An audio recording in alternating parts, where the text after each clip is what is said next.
What's up, guys? Welcome back to Newswave. So yesterday was like the day of data mining leaks, specifically for games like Halo Infinite and The Last of Us Part 2. Halo Infinite seeing a bunch of information come out around the multiplayer itself with a new map being shown, and The Last of Us Part 2 maybe referencing a certain multiplayer mode, and we're gonna go over all of that here today. Also, we're gonna be talking about a big sale that is currently live on the Nintendo Switch eShop, and we also have to take a look at the UK sales charts because I don't know if I'm ever going to be getting Mario Kart 9 or Grand Theft Auto 6. Guys, if you enjoy these videos, make sure that like button helps out a ton, and if you're new here to the Spawnwave channel, make sure you subscribe down below and ring that notification bell so you can keep up to date with all the uploads here on the channel. And we're going to start today with a new update heading to the Xbox console through their insider program, as it does introduce a big feature that people have been requesting when it comes to the main menu itself, your home screen. You can see this here over on news.xbox.com,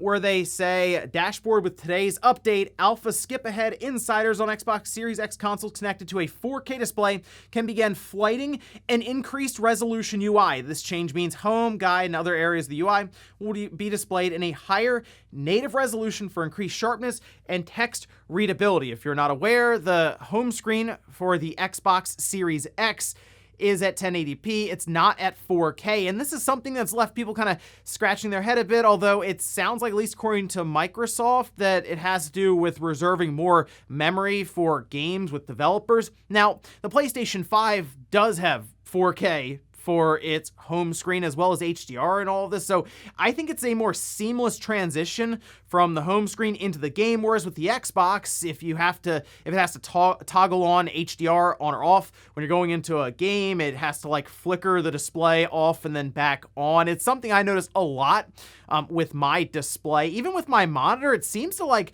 mess it up when it comes to resolution or refresh rate. I'd like to see them have it so that it's much more seamless going from the menu into the game, and if that means they have to have like 4K across the board along with HDR, then that's fine with me. And you know what? It looks better, obviously, on a 4K display if it's rendered in 4K. Also, for those of you still looking for a PlayStation 5 console, you're going to keep your eyes out today. We can see this over on Twitter from Wario64 pointing out that a PlayStation Direct will have an invite-only PS5 restock. That'd be today, 12 p.m. Pacific time, and there might even be a public queue in the afternoon, that being around 2 p.m. Pacific time or 5 p.m. Eastern time. And really, you should be checking your email anyway that you may have kind of signed up with, I guess, the PlayStation Network with.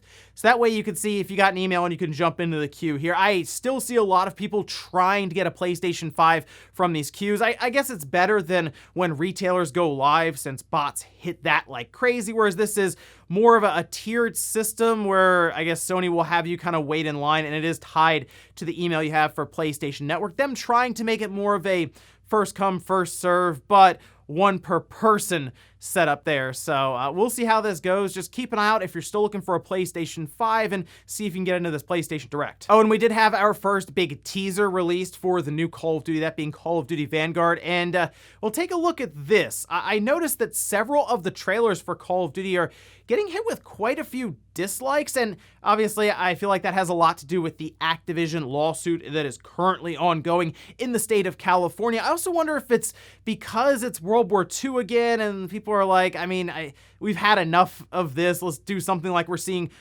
with Battlefield that looks really cool. And then there's also Halo. It is interesting to see the like to dislike ratio on a lot of these videos right now, and I have seen people kind of struggle with the idea of how are we going to cover Call of Duty this year. Some want to ignore it, others say, well, developers and who made this game and actually got it out the door, well, their bonuses probably rely on the sales around it. And I think the sales are still going to do very, very well for Call of Duty. Let's face it, it'll probably still be the best-selling game of the year, but I understand where people are kind of having that moral dilemma right now when it comes to covering and even reviewing the game when it comes time. And guys, with some of the quick news out of the way, let's get into the bigger stuff. Let's start right away with new leaks that have hit Halo Infinite. In fact, this game is starting to leak all over the place. We've seen plot details from the script that appear to be released kind of out of order, so people were trying to paste it all together there, but now we're seeing full screenshots of the menu itself that did reveal the different skulls that you pick when you start up the campaign,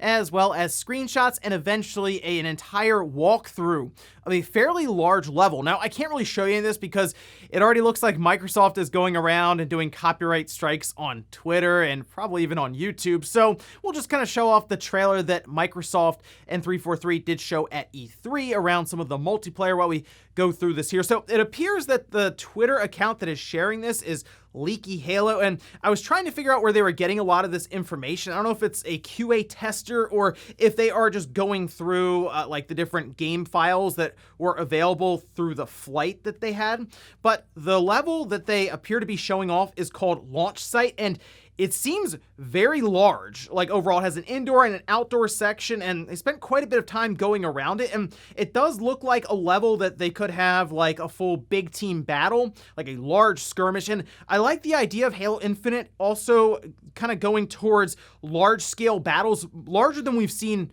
previously. So I'm hoping that's something that they have to announce for us. And it's possible that this level Launch Site could even be in a flight coming up, and that's why it's already in the game files now. As for a lot of the plot details that have gotten out there, you know, I've thought about it a bit more.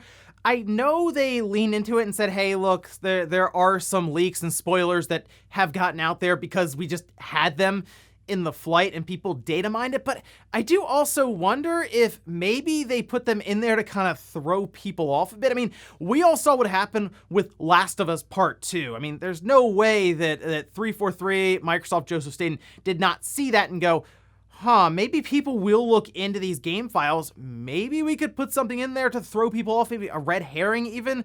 It's possible. Like, for example, look at this tweet here. This was put up by Unreleased, who said, fun fact, Family Guy being inside the game files was a joke by Epic to troll leakers. And they, according to them, was told a year ago by someone at Epic that they would start trolling data miners.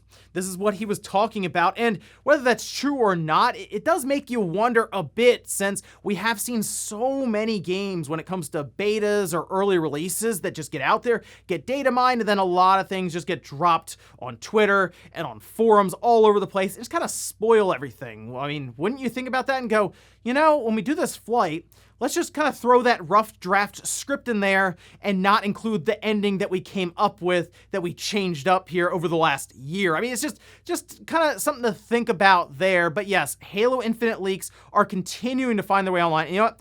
I don't expect it to slow down at all, because it sounds like they will be having more and more of these flights as we head towards, I think, its late November release. So there's going to be plenty of time over the next couple of months to drop more information through more leaks. Next up, let's talk about some of these Nintendo Switch sales that are going on right now on the eShop that you can check out. And I will link down below to the sales and deal page over on Nintendo's site, but we'll head over there where we can see at the top here, celebrate QuakeCon with great savings on Bethesda games. This is running from the 10th of August up until the 23rd, and we can see several of their big titles here, and that includes Doom Eternal at $30, the original Doom 2016 here at $30, Skyrim at $30, and you also have like Wolfenstein 2, the New Colossus at $18, Wolfenstein Youngblood is only $6, and then we have Wolfenstein Youngblood Deluxe Edition at $15. I'll also go ahead and point out Axiom Verge and Axiom Verge 2, which Axiom Verge 2 pretty much launched already on sale at $17.99, and it's pretty good, so I do recommend that one. On top of those titles, I also went through and picked out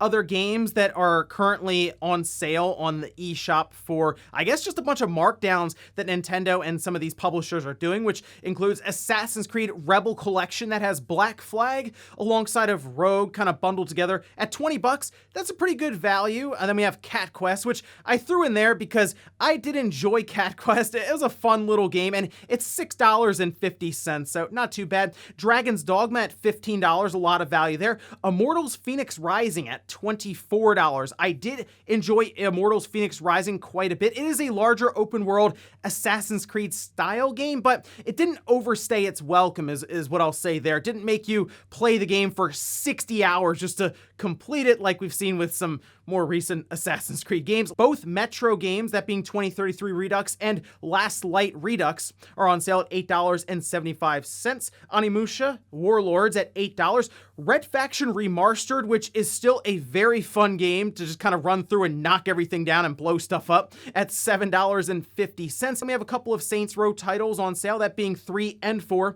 at $14. But overall, pretty good list of sales here. I'm going to go ahead and recommend two of the remasters from this list, that being Red Faction and Onimusha. I think they're very fun and certainly worth the cheaper price that they have right now on the eShop. But of course, let me know some of your recommendations as well as everyone else down in the comments. Next up, let's talk about The Last of Us Part 2, because there's been a lot of speculation that we could be getting some sort of multiplayer component to the game, maybe through an update like we saw with Ghost of Tsushima. Now we've been talking, of course, about the rumors around a Last of Us remake, and maybe they'll tie a factions-like multiplayer to that, so it'll give you more of a reason to buy into it. Or maybe it's a live service that they release just kind of off on its own, something they can update as we go through the generation. Well, it does look like a YouTuber by the name of Specializer happened to come across a pretty large multiplayer map when they were data mining The Last of Us Part 2. You can see some of that video here, and it appears that Specializer found a large-scale map that's kind of made up of a bunch of smaller maps, a bunch of smaller locations and settings, kind of tied together, which I guess you could look at something like Call of Duty Warzone as an example, which is what people are drawing a comparison to. They even managed to find full 3D assets for some of these different locations, and I'll leave a link to this video down below if you want to kind of go through and check it out for yourself. And this is kind of leading people to wonder, okay, are they going to try a Battle Royale style multiplayer for The Last of Us Part 2? And I mean, if you think about The Last of Us Part 2 in the setting, it kind of makes sense for them to do a large scale element like that and lean into kind of the survival side of things. It could work, I mean, really, but the problem here is I feel like a lot of people are getting kind of burned out on the Battle Royale side of things, and I say that, but then you look around at Call of Duty Warzone and it's extremely successful, and there's also the possibility that while this is being data mined from like Last of Us Part 2 game files and updates, it's something maybe they had an idea with, maybe they're playing around and they're like, oh, let's just put all the maps together and see how like a Battle Royale mode would go over with playtesters with The Last of Us Part 2, the gameplay and all of this, and maybe they backed off of it and thought, you know what, let's just go with smaller areas, deathmatch, and do something like Factions 2 as we head towards this Last of Us remake, which it's still weird to a lot of people that they would remake The Last of Us, considering we had it on the PS3, then we had remastered on the PS4 at 60 frames per second, then they would do it again on the PS5. But they do have their series coming up, and obviously they want to have some kind of game positioned for release next to it, so maybe it's a Last of Us remake with like a Battle Royale multiplayer element next to it. Maybe it's a full live service itself, but I do believe they have some sort of multiplayer element in mind, whether it's a standalone release or attached to the remake. We'll have to see about that one. And in our last bit of news, let's talk about the UK sales charts, because I saw the top 2 games and I thought to myself, you know what, I have to throw this into Newswave, and well, here's the top 10. You can see at the top it's Mario Kart 8 Deluxe. It jumped up from the 2nd spot last week up to number 1, and then right behind it at number 2 is Grand Theft Auto 5. Yes. Then we have Minecraft on the Switch, Olympic Games Tokyo 2020, Animal Crossing New Horizons, F1 2021, Assassin's Creed Valhalla, Hades, that's pretty cool to see that there, Legend of Zelda Skyward Sword HD, Ratchet & Clank Rift Apart. These would be all physical copies sold in stores. Yeah, Mario Kart 8 Deluxe and Grand Theft Auto 5 at the top. What's the point? Why are we going to make Mario Kart 9? Why are we going to make Grand Theft Auto 6? People keep buying these. We got to stop buying them, okay? I know with Grand Theft Auto 5, it's a lot of people buying, like, I think they tie shark cards to GTA 5, and it's just like, oh, we'll just sell another copy of the game or something because it ends up coming out the same price there. But I ran a poll on this channel, and there are a lot of people who still have not bought GTA 5. So even though it's crossed like 155 million units, I feel like people are still going to continue to buy it.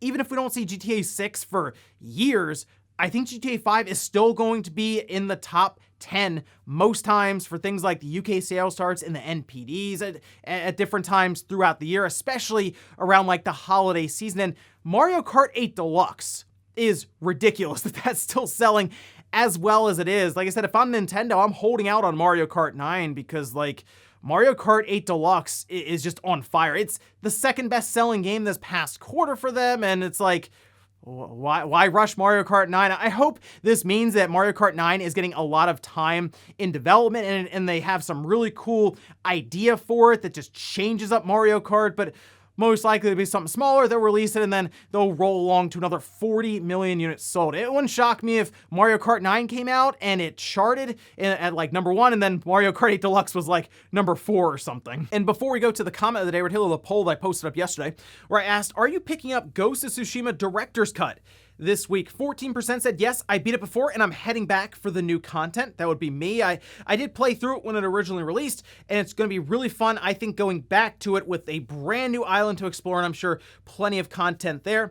9% said yes, this will be my first time playing it, and you're in for a treat there because this game is awesome, so that's pretty cool. I think Sean is going to be his first time as well. And then 77% said no, I'm skipping it for now. And I do wonder if there are people who are just like, I don't really want to pay the upgrade that they have in place for the PS5 because I already bought it for 60 and then they want like another 30 on top of that. And it's like, I'll just kind of hold off on it for now. And that's fine. I'm just excited to go back to Ghost of Tsushima and check out the new island. And we'll finish up with the comment of the day as you're seeing here. This is from Palpatine saying, bold prediction, Diamond and Pearl will do better on the Switch than on the DS. All right, let's take a look. How did it do on the DS? It sold 17.67 million units, and Sword and Shield, I believe, sold more than that. So yeah, I mean, it's possible. I wouldn't be shocked if we saw a Brilliant Diamond and Shining Pearl outsell Diamond and Pearl from the DS, even though the DS, I mean, obviously it had a massive install base when it was all done. The Switch is just like on fire right now, and it has that Switch effect going for it currently where everything is just selling like crazy on the system. So I wouldn't be surprised to see that. I think a lot of people are going to look past Diamond and Pearl towards Arceus, especially if it has a good showing tomorrow. So we'll see what they have for us. And ladies and gentlemen, that's going to do here for Newswave. If you enjoyed this video, guys, hit that like button, really helps out. If not, hit the dislike. Leave comments down below about everything we talked about here today. There's all these Halo Infinite leaks that keep finding their way online. Are you excited from what you're seeing? And do you think they could possibly be throwing us a curveball with maybe some plot details that aren't correct for the final version of the game? And then, of course, the Switch eShop sales. Let me know about some of your suggestions down in the comments. And The Last of Us Part 2 with a Battle Royale mode. How would you feel about that? Thanks, guys, for watching, and I'll see you next time.